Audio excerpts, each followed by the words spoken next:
Have you ever been told you don't belong? That your dreams are too big, your voice too small, or your place at the table isn't yours to claim? This is the story of a woman who turned rejection into revolution and proved that power doesn't come from fitting in, it comes from standing out. You don't need to savor a seat when it was always meant to be yours. My aunt snapped, her voice slicing through the light chatter in the hotel ballroom like a knife, her perfectly manicured fingers pointed toward the entrance, without even glancing back. "She doesn't belong at our table," she declared, as a few of my cousins laughed, soft but deliberate, like they'd been waiting years to echo her words. "Before we begin, I want to ask you, where are you from, and what city are you watching this from? And after hearing my story, tell me honestly, what would you do in this situation? Leave your thoughts in the comments below. We read every single one. Now, let's dive in." I stood just inside the grand doors of the Hilton Banquet Hall, gripping my clutch like a lifeline. The golden chandeliers above caught the shimmer of the silver pin in my hair, but it did nothing to ease the weight pressing down on my chest. My heels clicked against the marble floor as I considered turning around. For a split second, I actually did. I looked over my shoulder. I could leave, walk out quietly, pretend like it didn't sting. But before I even took a full step, I heard the first flash pop. Click. Flash. Then another. Reporters' cameras shouted, "Miss Lennox, over here. Was the acquisition finalized this morning? What do you say to those accusing the merger of undercutting Delman Enterprises? Do you have a statement for your investors?" My family froze. My aunt's mouth hung open like someone had just snatched the champagne flute right out of her hand. I slowly turned back, my pulse steady, my back straightening on its own. All eyes were on me now, my family's judgmental stares clashing with the wild flashing lights of the local press. I gave a soft smile to the cameras but said calmly, "Nothing yet. Let them wait. Let it build." A moment later, I heard the voice of a woman I recognized. Kendra Fielding, the sharp business correspondent from City Ledger News, pushed through the crowd. "Ladies and gentlemen, meet Amelia Lennox, the CEO of Lennox Tech and, as of this morning, the new majority stakeholder in Delman Enterprises," she announced, turning dramatically toward the ballroom guests. "Today marks the largest female-led merger in state history." The silence in the room was deafening. Someone at the table dropped their fork. I didn't turn to see who. My gaze was fixed on my aunt's face, frozen, pale, the corners of her mouth twitching as if her brain couldn't quite compute what had just happened. I walked toward the front table, their table, without asking permission, without waiting for someone to offer me a chair. My mother sat there too, quiet and awkward, pretending to sip from an empty glass, her eyes darting between me and the stunned faces surrounding her. I pulled out the seat they'd been trying so hard to guard. The one they claimed wasn't mine, and sat down slowly, deliberately. "I'd say thank you for saving me a seat," I murmured, just loud enough for my aunt and cousins to hear, "but I see it was already mine to begin with." The camera flashes started again, this time slower, more intentional, the way a storm slows right before the lightning strikes again. A few seats down, my cousin Leah stammered, "Why? You're the one who bought out Delman." That's Grandpa's company." I looked at her evenly. It was. Then I turned back to my aunt. She was blinking rapidly, trying to collect herself, lips tight. She finally found her voice, brittle and disbelieving. "You're her daughter. You were barely getting by. Working at a coffee shop last we heard." "That was 4 years ago," I interrupted gently, swirling the glass of water in front of me. "While you were planning this reunion, I was closing a 9-figure deal." The room was still quiet until my Uncle Ronald, a man whose ego walked 2 steps ahead of him everywhere, cleared his throat loudly and leaned forward. "This is all just a stunt," he muttered, his voice trembling with misplaced authority.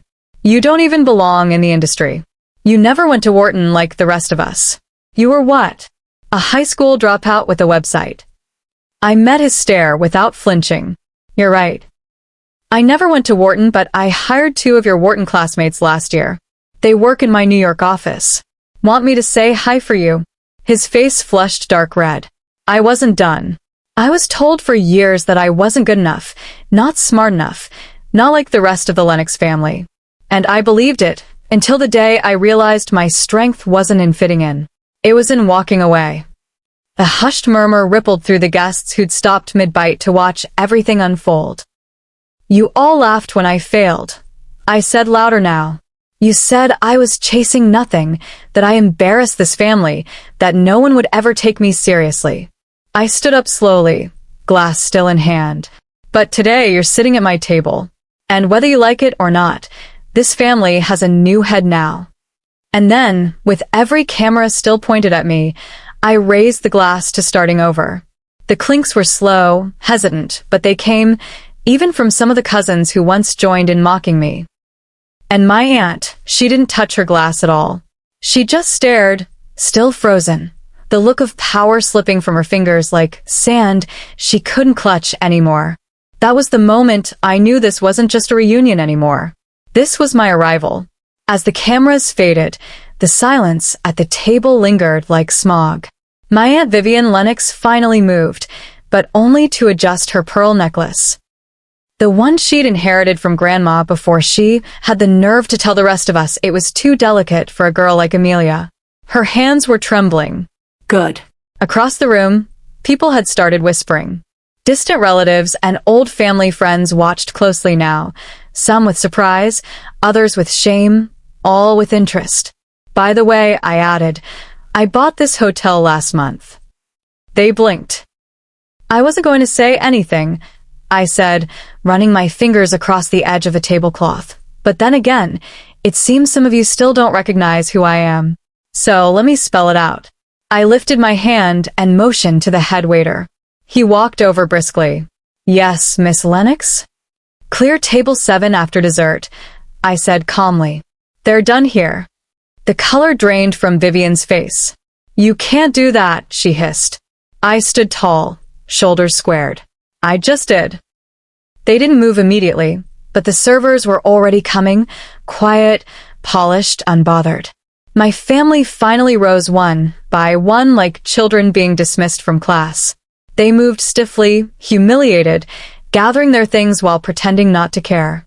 My uncle grabbed his coat. My cousins avoided my eyes. They weren't just angry, they were confused because people like them never think the ones they step on will rise above them. But I had. I wasn't the forgotten niece anymore.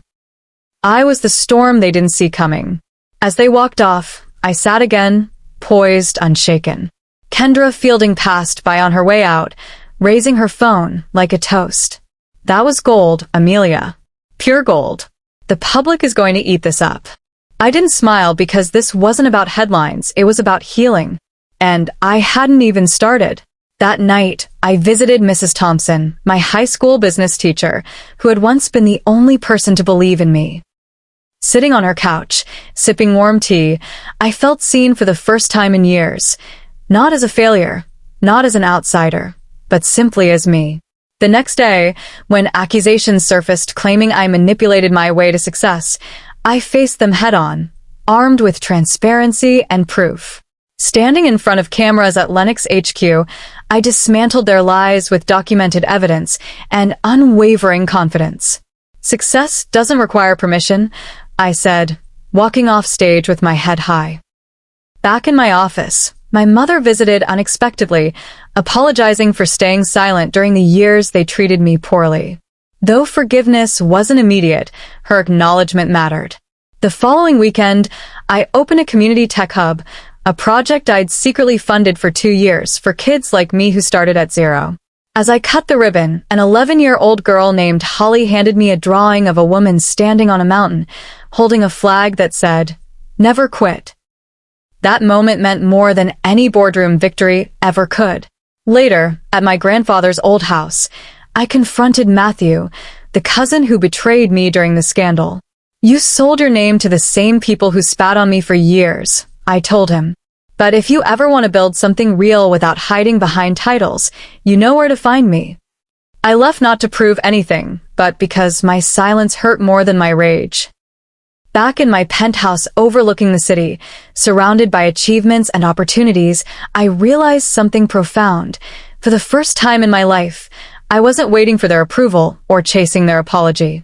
I had outgrown every insult, every door they slammed, every table they claimed I didn't belong at because I had built my own, and it was stronger than anything they could ever tear down.